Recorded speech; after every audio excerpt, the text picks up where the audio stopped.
Support for this episode of Judaism Unbound comes from the Oshman family JCC in Palo Alto, California, whose vision is to be the architects of the Jewish future. The Oshman family JCC empowers you to experience Jewish paths toward a life of joy, purpose, and meaning through innovative Jewish learning and wellness programs, community building, and initiatives to develop the next generation of Jewish leaders.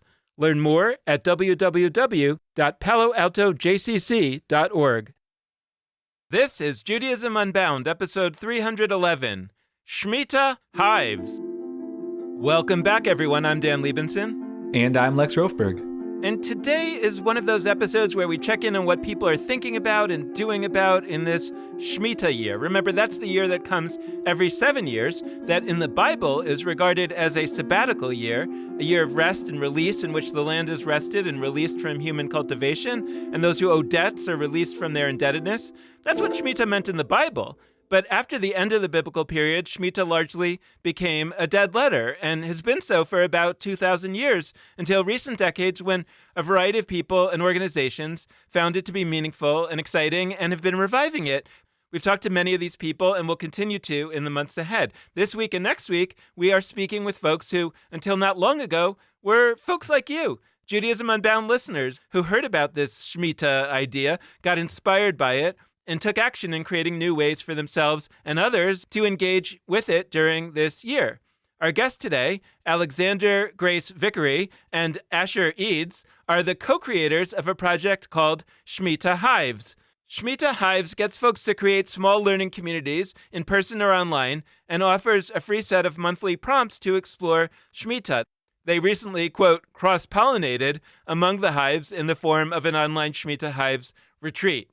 Our first guest today, one of the co-founders of Shmita Hives, is Alexander Grace Vickery. He is a teacher of all sorts who draws on care work and community organizing to develop and facilitate educational programming grounded in interdependence, joy, and strength.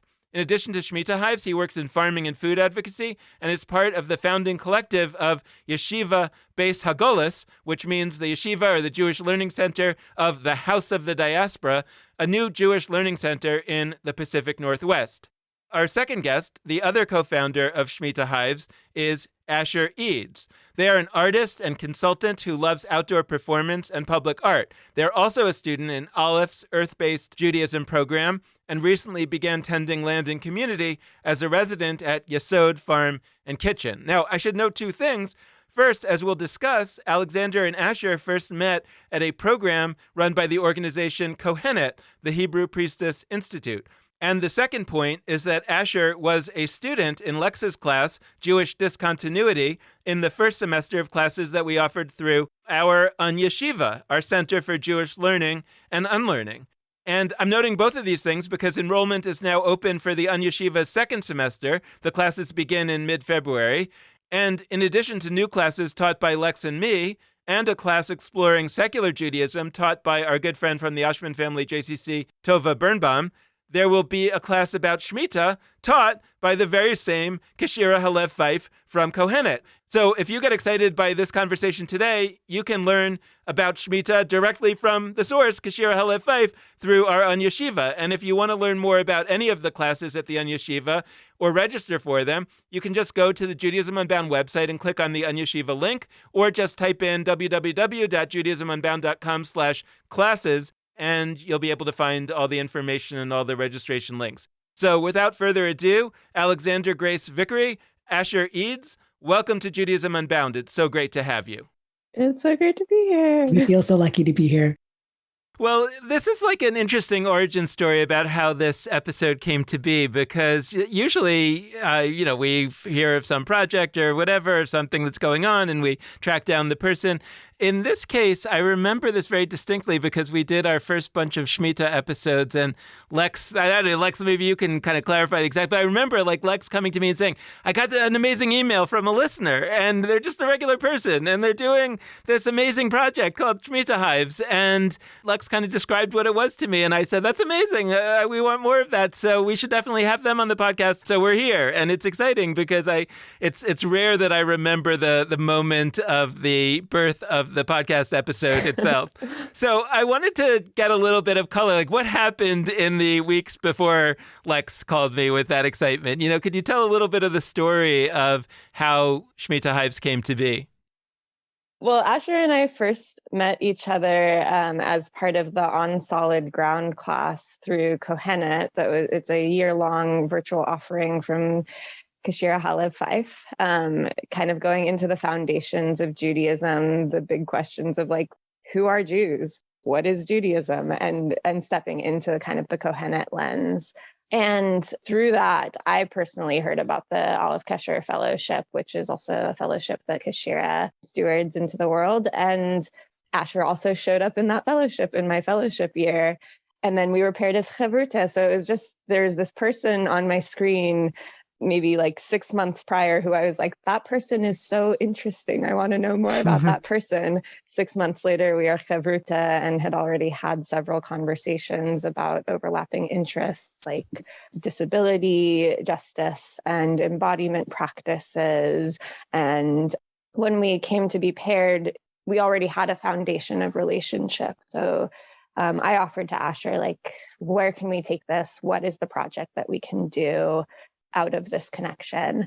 And one of the things that was coming up over and over again was how tired we were and how much we were looking forward to the Shmita year. And we had a lot of conversations about Shmita and kind of with this general sense of like, I wish these were the conversations that everyone was having this year about authentic rest, about how the world needs to necessarily change for its constituents to have sustaining and sustainable lives. And the idea that we came to was, okay, what resource can we offer so that we are facilitating those conversations between local groups? And we started out by kind of looking at what Shmita resources existed, and specifically looking at the Hazon source book. It's a beautiful resource. And we were like, what does it mean to do to create change within local communities, to create conversations within local communities, have this like hyper local and like smaller Shmita experience. And so we decided to create something completely distinct. And I think if it were just up to me, what we would have offered would have been much smaller. But Asher took this kernel of an idea and helped us build it out into this huge offering, which is this monthly curriculum that local groups are able to interact with and engage with. And I remember Alexander and I were in a rhythm of having phone calls about once a month. And he called and was like, I've got this idea. Do you want to be part of it? And at that time, he was thinking maybe he would host some of it at his local synagogue. And I was excited about gathering some friends outside in a backyard. And I really loved the idea of these groups being connected and on parallel paths, even if we were in separate spaces, and also having the intimacy of a small group getting to know each other over time. And then we had the thought that if we're making content so that both groups can do the similar activities, that would be really easy to offer to other people with an interest in cultivating local communities and local leadership, than trying to make these as accessible as possible so that anybody could pick up these ideas and make it into their own thing, where every month there is a set of activities people can choose from. And depending on what their interests are and what the group is like, then they can have someone within the group host and pick up similar activities that are happening across Turtle Island. Speaking of across Turtle Island, just to make sure we are clear about one thing, the two of you are in very different physical locations, right? So we're talking about something that's really, I mean, you couldn't have done it together at the local synagogue because you don't live anywhere near one another. Yeah, exactly. This is something that Asher and I were actually just recently talking about, because Asher just moved to North Carolina with another person that I only know through Zoom. And I was like, it does not make any sense that we have never seen each other in like physical, face-to-face, skin-to-skin space.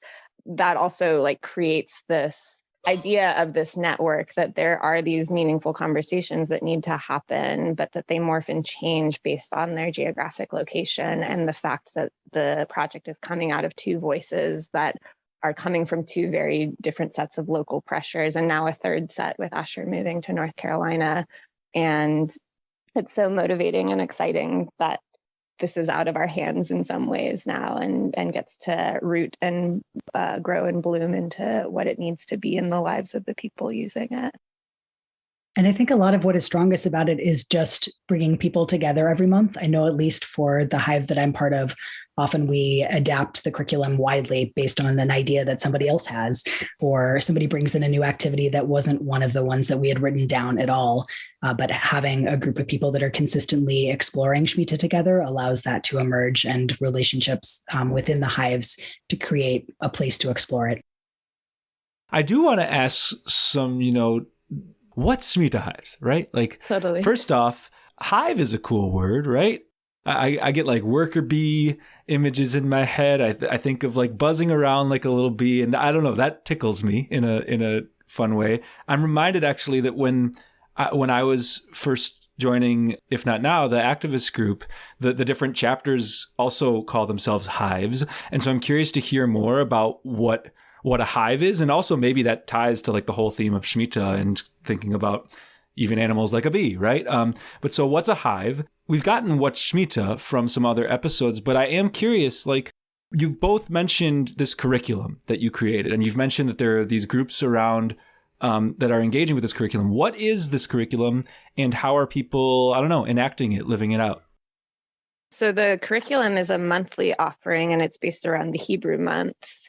Each month, the Hives can access this curriculum that has 5 activities to explore Shmita through the themes and lens of the month, the personality of the month, and also an additional like part B of the curriculum that's about assessing local needs and doing action planning around those local needs.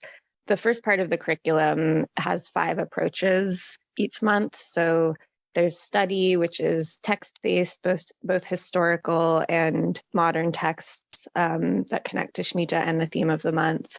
And then there's play, which is some embodiment practices and games. There's spirit and heart, which is more ritual-based. There's reflection, which is more individual reflection. And then there is create, which is artistic and imagination-based projects. So I personally author the play, spirit and heart, and the part B, embody action, which is the needs assessment and action planning pieces of the curriculum. And Asher authors reflection, creation, and study. We're not only approaching this curriculum through these different lenses, but Asher and I are kind of bringing approaches that we are excited about and seeing those throughout the year. So I know that it's really personally meaningful for me that I now have this practice of every month being like, how do I play with this month? I have a background in clown. I have a background of working with young people, and play is a really big part of what rest looks like for me. One example of a play that I really liked was from the month of Shvat, which is working the kinosphere, which the kinosphere is like everywhere your body can access around you, as long as you have one part of your body rooted. So, for example, like 1 foot rooted everywhere that your body can move and go in all the levels while staying 1 foot in place. And how that is this exploration of like, yes, in Shvat, the sap starts to warm and rise again. And we can think about the corollary in our bodies of like, how do we wake up again? How do we move and shift? And how do we explore the space around us in a way where maybe our bodies have been more closed through the winter, and we have this opportunity to expand again and reach again and stretch and feel the blood warm and rise. And then there's also this idea that like hives cross-pollinate, and that different things are happening, and different but similar things are happening in hives all over the place. And we have the opportunity to reach between and share ideas. And that feels really significant to me for the Shmita year, which I'm like steeped so deeply in these ideas of Jewish time, and I can't talk about Shmita without talking about time in a large sense, but just seeing kind of the scaffolded layers of like every 7 days we get a day off, every 7 years we get a year off. And it's not just about rest, it's about what is possible when you rest. like on Shabbos, when you step outside a week of work, you can imagine it as a portal to Olam Haba, to the world to come. And so if you take that concept, that weekly step into another world, a world we dream of, and you expand it over a year, the buzzing of possibilities, if you don't just get a day to rest, but if you get a year to rest, what can come up and what can inspire you? Yeah, and that's an example of how the curriculum goes.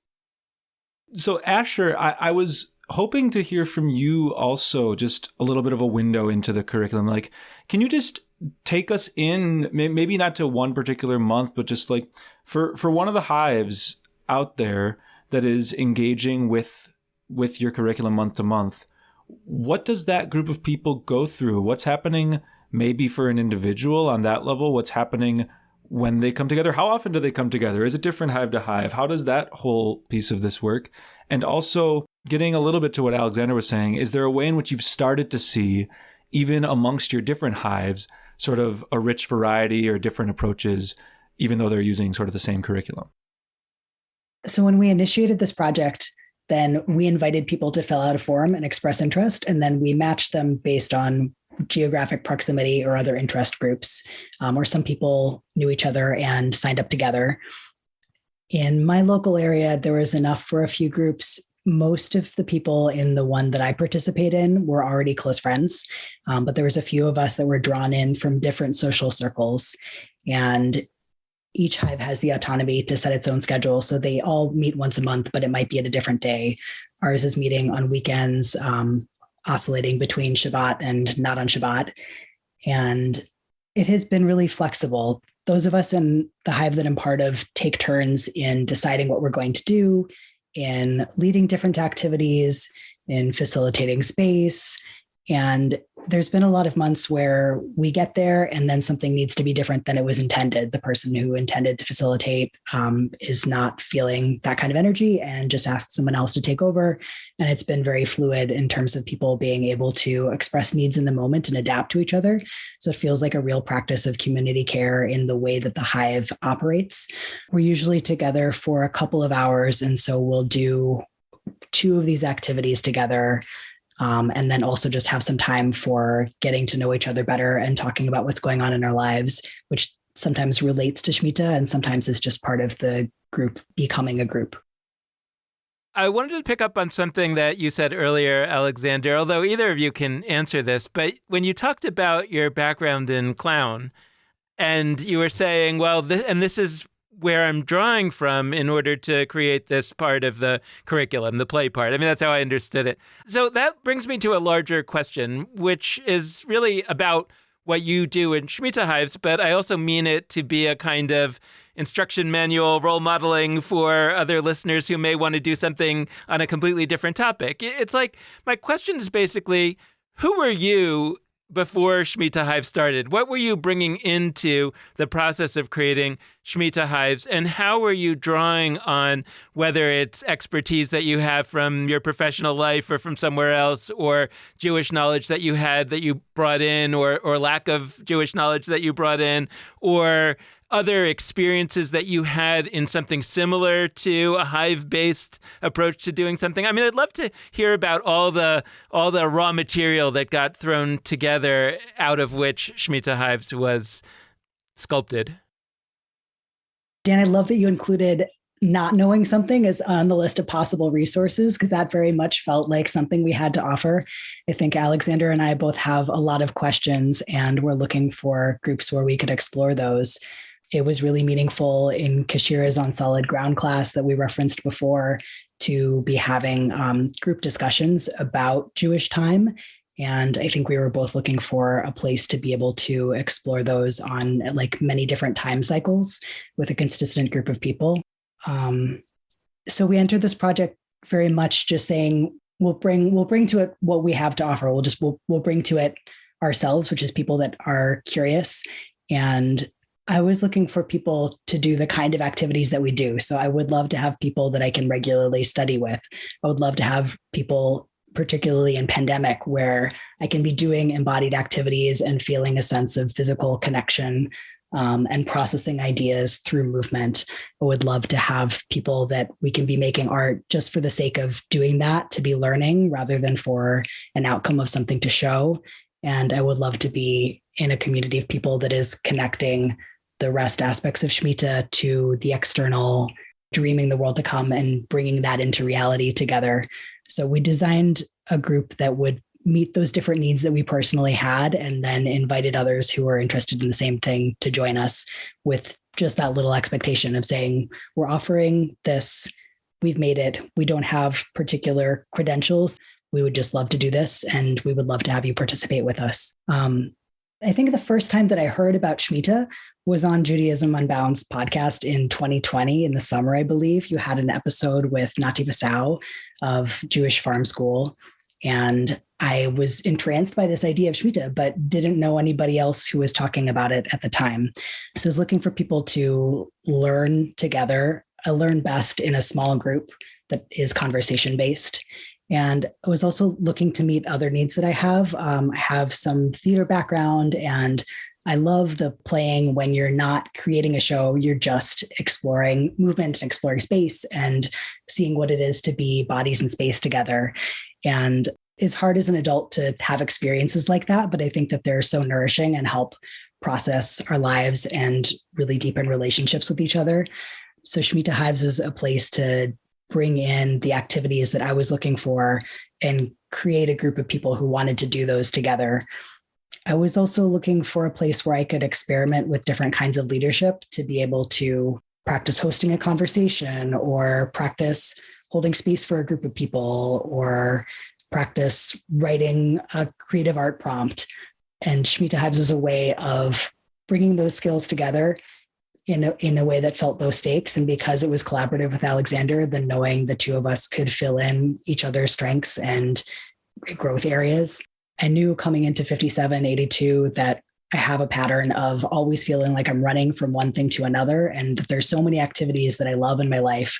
And if I were to describe what I most enjoy doing, then I would realize I actually do them on a fairly seldom basis.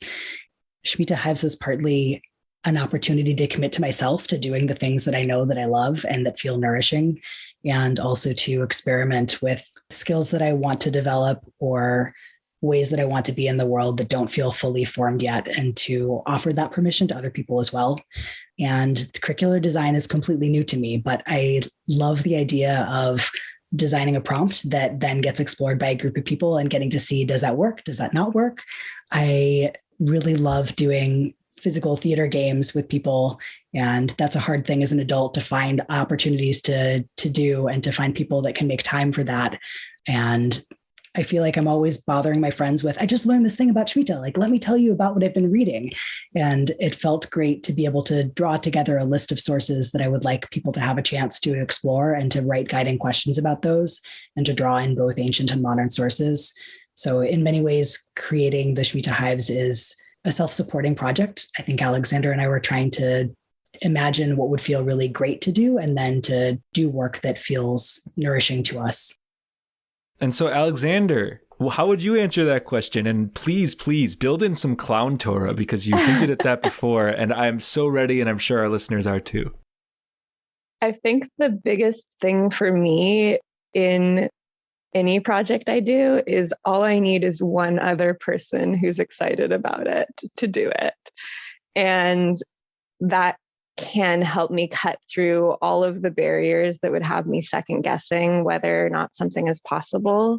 And having a partner to walk into the unknown with makes it something that's exciting rather than scary. And I found in Asher a very willing partner. And now we have this project. Yeah, and I want to speak to that idea that one of our resources is what was unknown. There is a huge conversation about who are we to offer this thing. We have no ordination as spiritual leaders. I do have a background as an educator and as someone who's written curriculum, but never Jewish curriculum. One of the biggest teachings that I've gotten from Kashira was to not say I'm Jewish, but just to say I am Jewish, and to not let my own self undercut my own self. And I am drawing a lot on experience, having gone to clown school, having worked as an educator with young people, being a person who is very interested in breaking down internalized narratives about what is possible in our world. So a big lesson that I'm bringing from clown is also, what if you were never told that the things you did are bad, weird, or wrong? Who would you be if you were given permission? And that interacts so beautifully with the way that I was brought up within Judaism. I was just encouraged always, like, yeah, what the pieces that resonate with you are the pieces to focus on, and the pieces that don't resonate with you are the pieces to let fall. I had that lesson really strongly in my childhood, and still I have the I am Jewish but living inside of me. But this interaction of like, Judaism is malleable, at least the one that I want to practice is malleable. And also this like big clown teaching of like, you are safe in that malleability, and you are safe in that unknown, and you are safe to explore. Again, especially if there's someone holding your hand in the walk into it. I apologize for just really wanting to talk about clowns ever since you brought it up, but I'm struck by the fact that one of our other Shmita episodes this year, Julie White's, she has a similar connection to clowning, and her whole, for those who didn't listen to that episode, first off, you totally should, it's great. But second off, she's spent this year and even a little bit before this year inhabiting the role of a golem and utilizing many skills from clowning as she does so, and connecting it to not issues you might expect to be connected to clowning, you know, climate change and really sort of big existential kinds of questions for us to wrestle with as Jews and as people. And so like, what's happening there? Like, why do we now have multiple data points of our pretty small sample size of Shmita episode? I mean, I'm thrilled it's not we've got 10 episodes or whatever. What's going on with this connection to clowning, to play, to performance? Yeah, I had Julie White's episode that I was wanting to bring up, and just Julie White's in general as a model I see of Jewish clown. And another thing, I don't know if she knows that we are holding hands, but another person where I'm like, I'll do it because I'm not alone. But what seems really significant to me about like play, performance, and clown, I have a personal understanding of the clown as the emotional translator of an experience that's happening. So if you think of a clown on a stage, they're the person you're looking to understand how to feel about what's happening. And so in a bigger way, in a more expansive way, the clown in Shmita and the clown in global crises offers a model of how to understand, how to engage with, how to experience what is happening in the world around us, and also separates that experience from maybe my daily life. When I am clown, it is impulse driven. It is the most bare experience of something, which is not always a way that it is safe for me to move through the world, but it is a role that I can step into and inhabit to explore. And in that way, it also feels really connected to these portals to the world to come, that I can like step into the role, explore the world to come, and then step back into the ways that I need to be moving through this world. What I know in a sophisticated way about clown, you could fit on the head of a pin, right? So like basically I know nothing. But when you're talking, like two things are occurring to me that I think are important. One is that often for people, Judaism is not fun.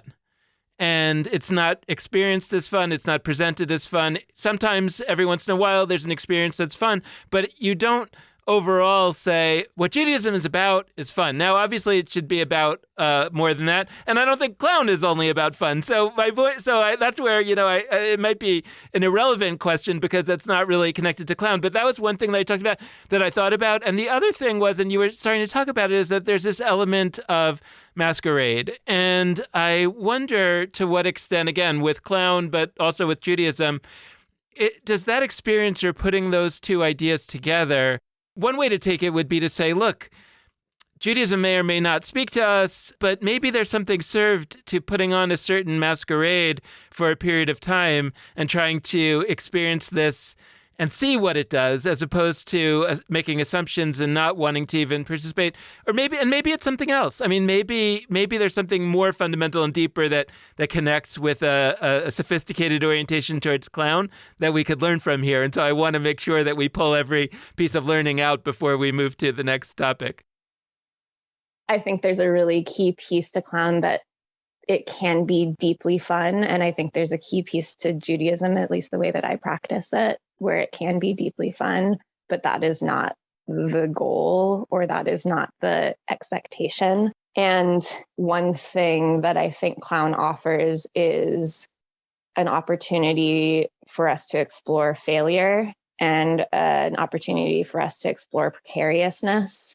And we are just living in deeply precarious times, and a sense of precarity already lives in our bodies as Jews, as this like ongoing narrative of displacement and survival, which is also a narrative that I am interested in working away from, which also feels connected to my queer identity, which also feels connected to my experience in the world as a disabled and neurodivergent person. How can we transcend the narratives that would keep us small and quiet and passive? And both clown and Judaism offer tools to grapple, and in small ways and in large ways, there are traditions of looking at our narratives and saying, okay, but what does that mean really? And what does that actually look like in my life? And there is space within the ways that I practice both Judaism and clown that makes the world so malleable and feels like this response to the precariousness of living in the time that we're living. So I'd love to go to you, Asher, and reflect on something that just could have skated by when you were talking about your connection to Shmita, but that I think is very important, which is you mentioned that you think the first time you heard about Shmita was pretty recently. You mentioned it was on Judaism Unbound. I'm thrilled to hear that, by the way, that that episode with Natty Pessah might have been your first exposure to Shmita, and that you then, and we deserve no credit for this part, that you then took it to such a degree and created Shmita Hives with Alexander. But this was new to you.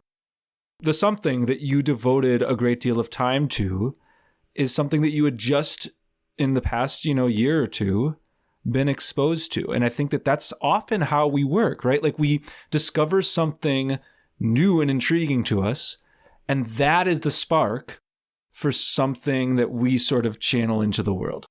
That's something that Jews of many different backgrounds are experiencing with Shmita. There's a way in which part of what's so magical about our collective relationship to Shmita, through Shmita Hives, through Julie White, through the other people that we're talking to, through Shmita Project, is the fact that so many of us are just discovering it.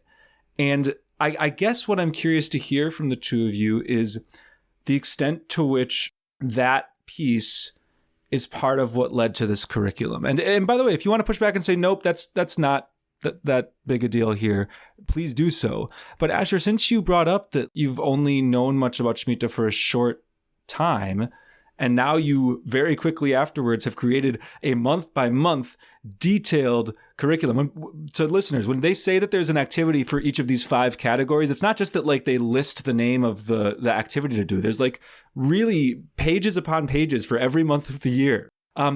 What took you from that point A to that point B? And do you think some piece of it was the fact that Shmita was on some level new and exciting to you? I think it was the joy of exploration that initiated this project and that has kept us going. After hearing about Shmita on that Judaism Unbound episode, then I spent a lot of time reading everything that I could find about it.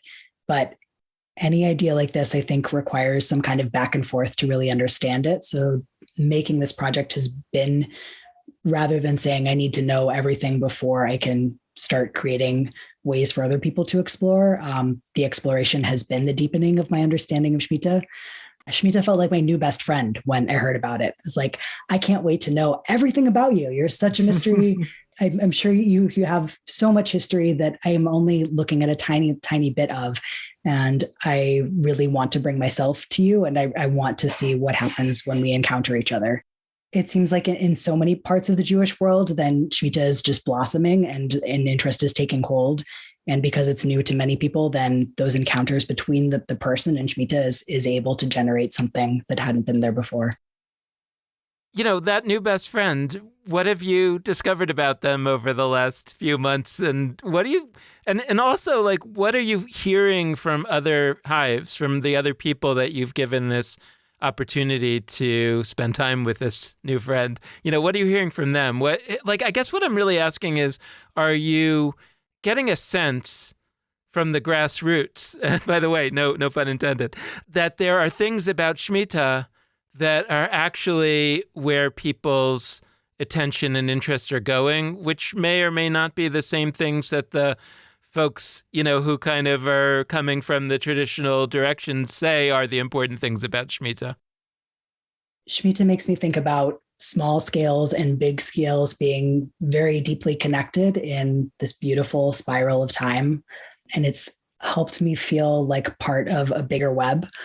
I often feel like I'm caught up in individualism in a way that feels isolating, feels disempowering, and makes me think that the problems in my life just relate to me as a person rather than as part of a system that I want to heal. And Shmita has helped me understand that personal healing is really connected to that global healing, and that I am a manifestation of the same things that are arising in a lot of other people to get to be in a hive where I can reflect an emotional experience and have that be really mirrored back, and then have a say, how can we imagine the world being different so that we can all be more whole together? Helped me understand on an embodied level what I felt like I was trying to learn on an intellectual level and didn't have a way to do. It feels like one of the reasons that the Shmita conversation feels so big this cycle is because people are really ready for things to be different. People are really ready to rest. People are really ready to reset. People are really ready to do the work of Shmita in those small and large scale ways.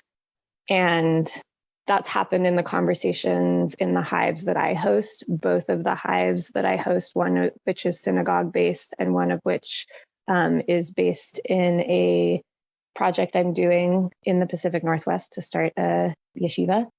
Both of those hives are on winter break, and we've decided to skip some months together and reevaluate what our time together is, which could be seen as, oh, we disengaged and this project didn't work, or it could be seen as the values of Shmita in action. And I'm very proud of both of those groups saying, like, let's set this down so that when we are together, it is meaningful.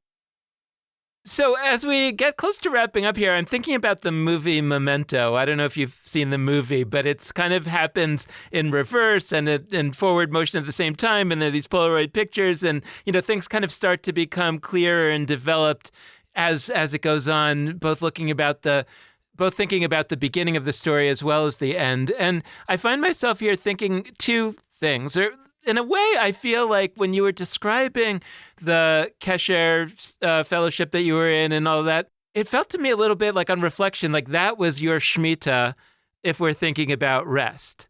And then you emerged from that with a reset, and your reset is to offer something to other people. So I find myself with two questions. One is, if you could talk about a little, like, why did you do that Kesher thing at the beginning in the first place? What is it that you were looking for?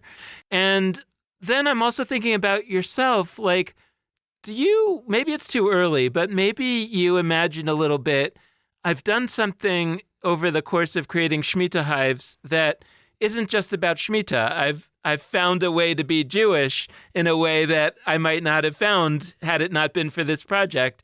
And I'm just sort of curious whether there are elements of your Judaism or of the way that you imagine that we all might practice Judaism at some point in the future that are coming into some focus from, basically rolling up your sleeves and doing your own thing and trying an experiment. Well, to the question of why the Kesher Fellowship, in working with Kashira and the cohort from On Solid Ground, I was really seeing kind of this dissociative split between like my Jewish self and the person I am in the world. And especially in exploring this idea of I'm Jewish, but in the way that I fracture my own self or allow myself to be fractured, I was like, I don't want to have this dissociative experience of the things I do that are Jewish and the things that I do that are me. I like want those to be unified. And that's the moment that you call the rabbi, and that's the moment that you ask everyone you know to have the like spiritual conversation with you. And that's also the moment where Kashira shared this link that was like, are you a Jew in your 20s and 30s who's trying to understand your relationship to Judaism and where you want to take it and what happens next? And I said, yes, that is me. And to imagine going through a cohort experience with other people grappling with similar questions. Like I am in an age group where the dominant way that you stay engaged with Judaism is because you have children and you are understanding how to raise those children in a Jewish way. But I am not going to do that. And I want to talk to other people my age who maybe are not going to do that and see like, what does it mean to be Jewish? And then also this like swirling idea that I've had my whole life and that people around me have been like, you need to go to rabbinical school, and being like plagued by this idea and having no space to explore it and being like, this is the space to explore it. And to have all of that framed within both holding on to the historical and the ancestral and also asking, where do we go from here? Like I'm a person who both has deep time ancestral connections and I am thinking of myself as a future ancestor and what I want to do in my life to impact the future of Judaism. So many things are different because I was in the Kesher Fellowship and because through the Kesher Fellowship, I'm doing Shmita Hives and I'm getting feedback from it. I went from this place of having this really fractured, like the work I do in the world and the Jewish part of me, where now those feel much more unified, even if I'm trying to find a way where it's like, okay, I'm not specifically writing a curriculum, but I'm going to the grocery store and how do I do it in a Jewish way? And then also getting to do that in a way where I'm weaving the threads of my own identity, where it is clown Torah, where it is ancestral work, where it is weaving these other influences that make me who I am and inventing a new path towards spiritual leadership. Alexander, you just beautifully used the phrase, the idea of a future ancestor, and I am riveted by that. And I also happen to know that Asher Edes, student of my Jewish discontinuity class, just wrote a final project that relates very deeply to the idea of ancestors and lineages. And so not as a shameless plug, but also not as a shameless plug for the Onion Shiva. Asher, I was wondering if you could take us home just by reflecting on what that idea of a future ancestor might mean, or what your relationship is to ancestors in general and in your work with Shmita Hives. As a kid, I think I absorbed a lot of harmful ideas about individualism, of just pulling yourself up by your own bootstraps and independence, and the things that I can be proud of are only the things that I've done by myself. And I'm in a process of trying to unlearn that. Something else that I feel like has been really seeped in me that I'm trying to unlearn is being disconnected from ancestry, both going forward and going back. I love that Shmita Hives has made me feel really connected to a sense of deep time. So much of the wisdom of Judaism is in the Jewish calendar, and the capitalist calendar that I've lived my life in is a separating force that I really don't like. And without this project, I don't know that I would have taken the experiment of deciding to move outside of a city for the first time and see what it's like to be a landmate on a farm and operating by the rhythms of the seasons and slowing down when we had just a big snowfall and picking up again when it's time for the harvest. I want to be the kind of ancestor that feels accountable to the past and accountable to the future, and knows people that I come from, biological and cultural and community ancestors, and is able to make choices, not just for myself, but looking 7 years ahead and looking 50 years ahead and looking 1,000 years ahead, and trusting that even if this choice doesn't make a difference tomorrow, that it's still worth doing. Shmita helps me hold on to that big picture, and I'm really grateful for that. Thank you both so much for joining us. This has been a fantastic conversation. Such a pleasure. Thank you, Dan. Thank you, Lex. Thank you, Alexander. Yes, thank you. Thank you, Dan. Thank you, Lex. Thank you, Asher. And I also wanted to say that while there are Hives who have been meeting for several months, we are still very open to sharing our curriculum and very open to new Hives starting. And folks should reach out to us if they want to connect and talk more. Absolutely. That is a perfect note to end on. We encourage you to be in touch with Shmita Hives, which you can do through their email address. That's shmitahives@gmail.com, SHMITA hives@gmail.com. And we thank you for listening to this episode, and we hope that you'll join us in future episodes, both future Shmita episodes and just future Judaism Unbound episodes generally.